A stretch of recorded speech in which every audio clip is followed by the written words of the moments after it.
ನಮಸ್ಕಾರ ಸ್ನೇಹಿತರೆ. ಪಶ್ಚಿಮ ಬಂಗಾಳದಲ್ಲಿ 4,000ಕ್ಕೂ ಹೆಚ್ಚು EVM ಮಷಿನ್ಸ್ಗಳು ಬೆಂಕಿಗೆ ಆಹುತಿಯಾಗಿದೆ. ಈ ಸುದ್ದಿಯನ್ನು ಸೋಷಿಯಲ್ ಮೀಡಿಯಾದಲ್ಲಿ ನೀವು ಗಮನಿಸಿರ್ತೀರಿ. ಕೆಲವರ ಪ್ರಕಾರ ಇದು BJP ಉದ್ದೇಶಪೂರ್ವಕವಾಗಿ ಆ EVM ಮಷಿನ್ಸ್ಗಳಿಗೆ ಬೆಂಕಿ ಹಾಕಿ ಸುಟ್ಟು ಹಾಕಿದೆ ಅಂತೇಳಿ ಹೇಳ್ತಾರೆ. ಇದು BJPಯವರ ಕೃತ್ಯನೋ ಅಥವಾ TMCಯವರ ಕೃತ್ಯನೋ ಅನ್ನಲಿಕ್ಕೆ SITಯ ತನಿಖೆ ಆಗ್ತಾ ಇದೆ. ಇದು ತನಿಖೆ ನಡೀತಾ ಇದೆ. ನಾನು ನಿಮಗೆ ಕೆಲವೊಂದಿಷ್ಟು ಅಂಶಗಳನ್ನು ನಿಮ್ಮ ಮುಂದೆ ಇಡ್ತೀನಿ. ಆ EVM ಯಾವ್ಯಾವ ಕ್ಷೇತ್ರದ್ದು, ಅಲ್ಲಿ ಯಾರ್ಯಾರು ಗೆದ್ದಿದ್ದಾರೆ, ಜೊತೆಗೆ 24ರ ಲೋಕಸಭಾ ಚುನಾವಣೆಯ EVM ಮಷಿನ್ಸ್ಗಳು ಕೂಡ ಅಲ್ಲಿ ಇದ್ವು. ಇನ್ನೂ ಪ್ರಮುಖವಾಗಿ 100 ಕೋಟಿ ಹಗರಣಕ್ಕೆ ಸಂಬಂಧಪಟ್ಟಂತೆ TMC ಸರ್ಕಾರದ 100 ಕೋಟಿ ಹಗರಣಕ್ಕೆ ಸಂಬಂಧಪಟ್ಟಂತಹ ಇಂಪಾರ್ಟೆಂಟ್ ಫೈಲ್ಸ್ಗಳು ಕೂಡ ಅದೇ ಕಟ್ಟಡದಲ್ಲಿತ್ತು. ಅವು ಕೂಡ ಆಹುತಿಯಾಗಿದೆ ಬೆಂಕಿಗೆ. ಮೊದಲನೇದಾಗಿ ಸೌತ್ 24 ಪರಾಂಗಣ ಜಿಲ್ಲೆಗೆ ಬರುತ್ತೆ ಈ ಅಲಿಪುರದಲ್ಲಿ 10 ಅಂತಸ್ತಿನ ಕಟ್ಟಡ ಒಂದಿತ್ತು. ಅದರಲ್ಲಿ 4ನೇ ಅಂತಸ್ತಿಗೆ ಬೆಂಕಿ ಹತ್ಕೊಳ್ಳುತ್ತೆ. ಈ 4ನೇ ಅಂತಸ್ತಿನಲ್ಲಿ ಜಹಂಗೀರ್ ಖಾನ್, ಅಭಿಷೇಕ್ ಬ್ಯಾನರ್ಜಿಯ ಪರಮಾಪ್ತ, ಈ ಚುನಾವಣೆಯಲ್ಲಿ BJP ಅಭ್ಯರ್ಥಿಯ EVM ಬಟನ್ನಿಗೆ ಟೇಪನ್ನು ಅಂಟಿಸಿ ಚುನಾವಣಾ ಅಕ್ರಮವನ್ನು ಮಾಡಲಿಕ್ಕೆ ಹೋದಂತಹ ಫಾಲ್ಟಾ ಕ್ಷೇತ್ರದ TMC ಅಭ್ಯರ್ಥಿಯಾಗಿದ್ದ. ನಂತರ ಆತ ಕಣದಿಂದ ನಿವೃತ್ತಿ ಘೋಷಣೆ ಮಾಡಿಕೊಂಡ. ಆತನ ಕಚೇರಿ 4ನೇ ಫ್ಲೋರ್ನಲ್ಲಿ ಬರುತ್ತೆ. 4ನೇ ಫ್ಲೋರ್ನಲ್ಲಿ ಬೆಂಕಿ ಹತ್ಕೊಂಡಿರುವಂಥದ್ದು 7, 8ನೇ ಫ್ಲೋರ್ನಲ್ಲಿದ್ದಂತಹ EVM ಮಷಿನ್ಸ್ಗಳ ಫ್ಲೋರ್ಗೂ ಕೂಡ ಬೆಂಕಿ ಹತ್ಕೊಳ್ಳುತ್ತೆ. ಒಂದು ಕಡೆಯಿಂದ ಬರ್ತಾ ಇರುವ ಮಾಹಿತಿ 5, 6ನೇ ಫ್ಲೋರ್ಗಳಿಗೆ ಬೆಂಕಿನೇ ಹತ್ತಿಲ್ವಂತೆ. 4ನೇ ಫ್ಲೋರ್ನಿಂದ ಡೈರೆಕ್ಟ್ EVM ಮಷಿನ್ಸ್ಗಳಿದ್ದಂತಹ ಫ್ಲೋರಿಗೆ ಬೆಂಕಿ ಹತ್ತು ಅಂತ ಹೇಳ್ತಾರೆ. 4,000ಕ್ಕೂ ಹೆಚ್ಚು EVM ಮಷಿನ್ಸ್ಗಳಿದ್ವು ಅಂತೇಳಿ ಹೇಳಲಾಗತ್ತಲ್ಲ, ಅದರಲ್ಲಿ 15 ಕ್ಷೇತ್ರಗಳಿಗೆ ಸಂಬಂಧಪಟ್ಟಂಥ EVM ಮಷಿನ್ಗಳು. ಆ 15 ಕ್ಷೇತ್ರಗಳಲ್ಲಿ 10 ಕ್ಷೇತ್ರವನ್ನು ತೃಣಮೂಲ ಕಾಂಗ್ರೆಸ್ಸೇ ಗೆದ್ದುಕೊಂಡಿದೆ. ಈ ಬಾರಿ ಚುನಾವಣೆಯಲ್ಲಿ 10 ಕ್ಷೇತ್ರ ತೃಣಮೂಲ ಕಾಂಗ್ರೆಸ್ ಗೆದ್ದಿದೆ. ಇನ್ನುಳಿದಂತಹ 5 ಕ್ಷೇತ್ರಗಳಲ್ಲಿ BJP ಗೆಲುವನ್ನು ಸಾಧಿಸಿದೆ. ಇದನ್ನು ಸ್ವಲ್ಪ ಪಕ್ಕಕ್ಕಿಡೋಣ. 24ರ ಲೋಕಸಭಾ ಚುನಾವಣೆಯಲ್ಲಿ ಅತಿ ದೊಡ್ಡ ಮಾರ್ಜಿನಿಂದ ಗೆದ್ದಂಥದ್ದು ಅಭಿಷೇಕ್ ಬ್ಯಾನರ್ಜಿ. ಡೈಮಂಡ್ ಹಾರ್ಬರ್ ಕ್ಷೇತ್ರದಿಂದ 7,10,000 ಹಿಂದೆ ನಡೆದಿತ್ತೋ ಇಲ್ವೋ ಗೊತ್ತಿಲ್ಲ. ಇದು 7,10,000 ಮಾರ್ಜಿನಿಂದ ಗೆದ್ದಂತಹ ಅಭಿಷೇಕ್ ಬ್ಯಾನರ್ಜಿಯವರ ವಿರುದ್ಧ 45 ದಿನದ ಒಳಗಾಗಿ ಆಗಲೇ BJP ಒಂದು ದೂರನ್ನು ದಾಖಲು ಮಾಡಿರುತ್ತೆ. ಆ ವಿಚಾರಕ್ಕೆ ಸಂಬಂಧಪಟ್ಟಂತೆ ತನಿಖೆ ನಡೀತಾ ಇರುತ್ತೆ. 24ರ ಡೈಮಂಡ್ ಹಾರ್ಬರ್ ಕ್ಷೇತ್ರಕ್ಕೆ ಬಳಸಿದಂತಹ EVM ಮಷಿನ್ಸ್ಗಳು ಅಂದರೆ 45 ದಿನದ ಒಳಗಾಗಿ ಕಂಪ್ಲೇಂಟ್ ಕೊಟ್ಟಿರೋದ್ರಿಂದಾಗಿ ಆ EVM ಮಷಿನ್ಸ್ಗಳೆಲ್ಲವನ್ನು ಕೂಡ ತನಿಖೆಗೆ ಒಳಪಡಿಸಲಾಗುತ್ತೆ. ಇನ್ನೂ ಕೂಡ ತನಿಖೆ ನಡೀತಾ ಇರುತ್ತೆ. EVM ಮಷಿನ್ಸ್ಗಳು, ಆ EVM ಮಷಿನ್ಸ್ಗಳೆಲ್ಲವೂ ಕೂಡ ಇದೇ ಕಟ್ಟಡದಲ್ಲಿತ್ತು. 24ರಲ್ಲಿ 7,10,000ದಿಂದ ಹೆಂಗಿದ್ರಿ ನೀವು ಅಂತ ಅಭಿಷೇಕ್ ಬ್ಯಾನರ್ಜಿಯವರ ವಿರುದ್ಧವಾಗಿ BJP ಕಂಪ್ಲೇಂಟ್ ಕೊಟ್ಟಿತ್ತಲ್ಲ, ಅದರ ತನಿಖೆ ನಡೀತಾ ಇತ್ತು. ಆ EVM ಮಷಿನ್ಸ್ಗಳು ಕೂಡ ಇಲ್ಲೇ ಇದ್ವು. ಅವು ಕೂಡ ಸುಟ್ಟಿ ಭಸ್ಮ ಆಗಿದೆ ಅಂತ ಮಾಹಿತಿಗಳು ಬರ್ತಾ ಇದೆ. ಈಗ ಪ್ರಶ್ನೆ ಮೂಡುತ್ತೆ, ಇದು BJPಯವರು ಬೆಂಕಿ ಹಾಕತ್ರ ಅಥವಾ TMCಯವರು ಹಾಕತ್ರ ಬೆಂಕಿ? ಮೊದಲನೇದಾಗಿ ಅದು TMCಯ ನಾಯಕ ಹಾಗೂ ಅಭಿಷೇಕ್ ಬ್ಯಾನರ್ಜಿಯ ಪರಮಾಪ್ತ ಜಹಂಗೀರ್ ಖಾನಿನ ಕಟ್ಟಡ ಆಫೀಸಿಗೆ ತಾಗಿದಂಥ ಬೆಂಕಿ. ಬಳಿಕ EVM ಮಷಿನ್ಸ್ಗಳಿದ್ದಂತಹ ಜಾಗಕ್ಕೆ ಹೋಗುತ್ತೆ. ಕೇವಲ 15 ಕ್ಷೇತ್ರಗಳಲ್ಲಷ್ಟೇ ಇದ್ದಿದ್ದು.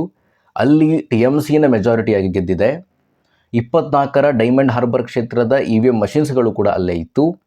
ಅದು ಅಕ್ರಮ ಆಗಿದೆ ಅನ್ನುವಂಥದ್ದರ ಅಡಿಯಲ್ಲಿ ತನಿಖೆ ಕೂಡ ಆಗ್ತಾ ಇತ್ತು.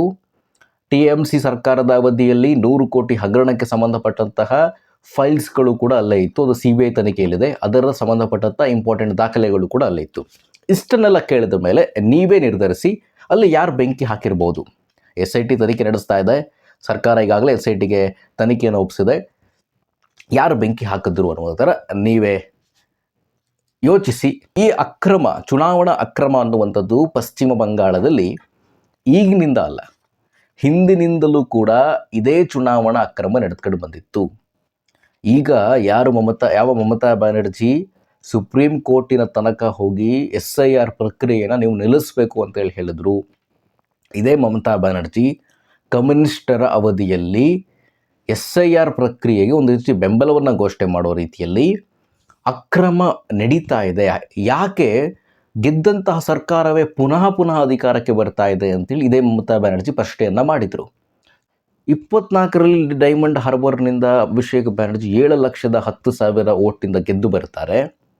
ಈ ಚುನಾವಣೆಯಲ್ಲಿ ಫಾಲ್ಟಾ ಕ್ಷೇತ್ರ, ಆತನ ಪರಮಾಪ್ತ ಜಹಾಂಗೀರ್ ಖಾನ್ ಸ್ಪರ್ಧೆ ಮಾಡಿದಂಥ ಕ್ಷೇತ್ರ, ಅಲ್ಲಿ ತೃಣಮೂಲ ಕಾಂಗ್ರೆಸ್ ಥರ್ಡ್ ಫೋರ್ಸಿಗೆ ಬಂದಿದೆ, ಸೆಕೆಂಡ್ ಫೋರ್ಸಿಗೆ ಬಂದಿದೆ. ಅಲ್ಲಿ ತೃಣಮೂಲ ಕಾಂಗ್ರೆಸ್ 1 ಲಕ್ಷಕ್ಕೂ ಹೆಚ್ಚು ಮತಗಳ ಅಂತರದಿಂದ BJP ಅಭ್ಯರ್ಥಿಯಲ್ಲಿ ಗೆಲುವನ್ನು ಸಾಧಿಸಿದ್ದಾರೆ. ಡೈಮಂಡ್ ಹಾರ್ಬರ್ 7,10,000 ಅವರಿಗೆ ಲೋಕಸಭೆಯಲ್ಲಿ ಲೀಡ್ ಕೊಟ್ಟಿದೆ ಅಂದರೆ ಇಲ್ಲಿ ಒಂದು 15-20 ಮಾರ್ಜಿನ್ ಆದರೂ ಗೆಲ್ಲಬೇಕಾಗಿತ್ತಲ್ಲ. ಅಟ್ಲೀಸ್ಟ್ 15-20 ಮಾರ್ಜಿನಲ್ಲಿ ಇವರು ಕಳೆದುಕೊಂಡಿದ್ದು 1 ಲಕ್ಷದ ಅಂತರದಿಂದ. ಇದೇ ಹೇಳುತ್ತೆ 24ರಲ್ಲಿ ಅಭಿಷೇಕ್ ಬ್ಯಾನರ್ಜಿ ಸಾಹೇಬರು ಹೆಂಗೆ ಗೆದ್ದರು ಚುನಾವಣೆಯನ್ನು ಅಂತ. 7,10,000 ಮಾರ್ಜಿನ್ನೇ ಒಂದು ರೀತಿಯಾಗಿ ಕ್ವಶನ್ ಮಾರ್ಕನ್ನು ಇಡುತ್ತೆ. ಸಾಹೇಬರು ಅಭಿಷೇಕ್ ಬ್ಯಾನರ್ಜಿಯವರು ಸದನದಲ್ಲಿ ಸಂಸತ್ನಲ್ಲಿ ನಿಂತ್ಕೊಂಡು ಇದನ್ನು ನಾನು ಇಂತಹ ಸಾಧನೆಯನ್ನು ಮಾಡಿದ್ದೀನಿ 7,10,000, ಅದೇನಾದರೂ ಜನರು ಹೃದಯಪೂರ್ವಕವಾಗಿ ಬೆಂಬಲಿಸಿ ಜನರ ಮತಗಳಿಂದ ಅಷ್ಟು ಲೀಡ್ ತೆಗೆದುಕೊಂಡಿದ್ದು ನಿಜಕ್ಕೂ ಕೂಡ ಗುಡ್, ಯಾರು ಕೂಡ ಅದ್ರ ಬಗ್ಗೆ ಪ್ರಶ್ನೆ ಮಾಡುವಂಥದ್ದಿಲ್ಲ. 7,10,000 ಬಗ್ಗೆ ತನಿಖೆ ಆಗ್ತಾ ಇರುವಂಥ ಕಟ್ಟಡಕ್ಕೆ ಬೆಂಕಿ ಬಿದ್ದು EVMಗಳು ಭಸ್ಮ ಆಗ್ತವೆ ಅಂತ ಹೇಳ್ತಾರೆ. 7,10,000 ಲೀಡ್ ಹೆಂಗೆ ಸಿಕ್ತು, ಅಕ್ರಮಗಳು ನಡೀತಾ ಅಲ್ಲಿ, ಪ್ರಶ್ನೆಗಳು ಹೇಳಬೇಕಾಗತ್ತೆ. ನೋಡಿ, ತಮ್ಮದೇ ಆದಂತಹ ಜಹಾಂಗೀರನ್ನು ಮಾಡಿಕೊಂಡಿದ್ದಂತಹ ಅಭಿಷೇಕ್ ಬ್ಯಾನರ್ಜಿ ಡೈಮಂಡ್ ಹಾರ್ಬರನ್ನು ಈಗ ಆತ ತೃಣಮೂಲ ಕಾಂಗ್ರೆಸ್ ಕೂಡ ಕೈ ತಪ್ತಾ ಇದೆ, ಮಮತಾ ಬ್ಯಾನರ್ಜಿ ಹೈರಾಣಾಗಿದ್ದಾರೆ. ಹಿಂದೆ ನಡೆದಂತಹ ಅಕ್ರಮಗಳು 2011ರಿಂದ ನಡೆದಂಥ ಅಕ್ರಮಗಳೆಲ್ಲವೂ ಕೂಡ ವಾಪಸ್ ತೆಗಿತಾ ಇದೆ. ಸುವೇಂದು ಅಧಿಕಾರಿಯವರ ಸರ್ಕಾರ ಫೈಲ್ಗಳೆಲ್ಲವೂ ಕೂಡ ವಾಪಸ್ ಓಪನ್ ಆಗ್ತಾ ಇದೆ. ಅದು ಒಂದು ಕಡೆ ತಲೆ ಬಿಸಿಯಾಗಿದ್ದರೆ, ಈ ಕಡೆ ಡೈಮಂಡ್ ಹಾರ್ಬರಿಂದ ಏನಾದರೂ ಅಕ್ರಮವಾಗಿ ನಾನು ಚುನಾವಣೆಯನ್ನು ಗೆದ್ದಿದ್ದೀನಿ ಅನ್ನೋದೇನಾದರೂ ಸಾಬೀತಾಗ್ಬಿಟ್ರೆ ಅನರ್ಹ ಆಗಿಬಿಡ್ತಾರೆ ಸಾಹೇಬರು. ಅನರ್ಹ ಆಗಿ ಮತ್ತೊಮ್ಮೆ ಚುನಾವಣೆಯನ್ನು ಎದುರಿಸಬೇಕು TMCಯಲ್ಲಿ. ಅನರ್ಹರಾದರೆ ಅಭಿಷೇಕ್ ಬ್ಯಾನರ್ಜಿ ಕಂಟೆಸ್ಟ್ ಮಾಡೋಕ್ಕಾಗಲ್ಲ. TMC ಮತ್ತೊಂದು ಲೋಕಸಭಾ ಕ್ಷೇತ್ರವನ್ನು ಕಳೆದುಕೊಳ್ಳುವಂತಹ ಪರಿಸ್ಥಿತಿ ಎದುರಾಗಬಹುದು. ಹಾಗಾಗಿ ಸ್ನೇಹಿತರೆ, ಒಟ್ಟಾರೆಯಾಗಿ ಹೇಳೋದೇ ಆದರೆ TMC ಟ್ರಬಲಲ್ಲಿದೆ. ಅಭಿಷೇಕ್ ಬ್ಯಾನರ್ಜಿಗೆ CBI ಒಂದು ಕಡೆ, ಕೋಲ್ಕತ್ತಾ ಪೊಲೀಸ್ ಒಂದು ಕಡೆ, ಫೋರ್ಜರಿ ಕೇಸ್ ಒಂದು ಕಡೆ, ಮತ್ತೊಂದು ಕಡೆ ಮೇ 4ನೇ ತಾರೀಕು ಗಾಡ್ ಫಾದರ್ಗಳಂತ ಹೇಳಿ BJP ಕಾರ್ಯಕರ್ತರಿಗೆ ಬೆದರಿಕೆ ಹಾಕಿರೋವಂಥದ್ದು ಆ ಕೇಸ್ ಒಂದು ಕಡೆ, ಆತನ ಆಪ್ತನ ಜೊತೆ ಸೇರ್ಕೊಂಡು 7-8ರಲ್ಲಿ ರೈತರಿಗೆ ಹಂಚಿಕೆಯಾದ ಜಿಂದಲ್ ಕಂಪನಿಗೆ ಸಂಬಂಧಪಟ್ಟಂತಹ ಜಮೀನು ಹಂಚಿಕೆಯಾದಾಗ ಜಿಂದಲ್ ಕಂಪನಿ ಪುನಃ ರೈತರಿಗೆ ಕೊಡಬೇಕಾದ್ರೆ ಇವರು ಸರ್ಕಾರ ಅಧಿಕಾರಕ್ಕೆ ಬಂದಿರುತ್ತೆ. ಅದರ ಫೈಲ್ಗಳನ್ನು, ಡಾಕ್ಯುಮೆಂಟ್ಸ್ಗಳನ್ನೆಲ್ಲ ಫೋರ್ಜರಿ ಮಾಡಿ ಸಿಕ್ಕದವರಿಗೆ ಕೊಟ್ಟಿರುವಂಥದ್ದು, ಅದರ ಹಣಗಳೆಲ್ಲವೂ ಕೂಡ ಅಭಿಷೇಕ್ ಬ್ಯಾನರ್ಜಿ ಆಪ್ತ ಸುಮಿತ್ ರಾಯ್ಗೆ ಬಂದಿದೆ. ಇವೆಲ್ಲವೂ ಕೂಡ ಒಂದು ಕಡೆ. ನಾನು ಅವತ್ತು ಹೇಳ್ದಲ್ಲ, ಹಿಂದಿನ ಜನ್ಮದ ಫೈಲ್ಗಳು ಕೂಡ ಓಪನ್ ಆಗ್ತಾ ಇದೆ. ನಮಸ್ಕಾರ.